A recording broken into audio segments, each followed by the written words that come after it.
Yan, may kalabasa, sitaw at okra pala ako mga idol. Magluluto na ako simpleng ulam. Yan yung paminta ko mga idol, dinikdik ko na yan. Yan yung mga aromatic, sibuyas, bawang, kamatis. Yan yung pangsahog ko mga idol.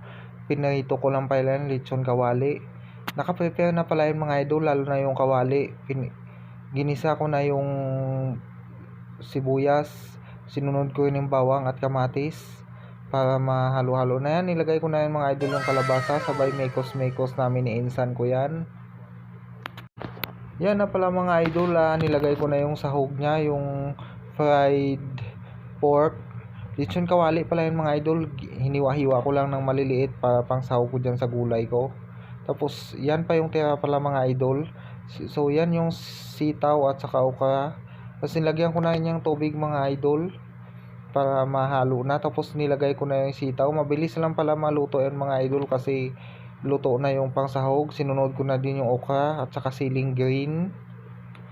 Eventually, Yan na pala mga idol, kompleto na yung gulay natin na 3 klase. Tapos may halo na fried pork, lechon kawali. Siyempre hindi mawala ang magic sarap mga idol, nilagay ko na yan. Tapos hinayaan ko lang siya kumulo para lalabas yung aroma ng mga nilagay natin pampalasa. So shout out pala dyan sa mga mahiling mag-ulam nito mga load. Simpleng ulam lang pero good quality. Yan na pala mga idol, shout out sa lahat ng FB followers ko at saka sa Ganjo Security Troops.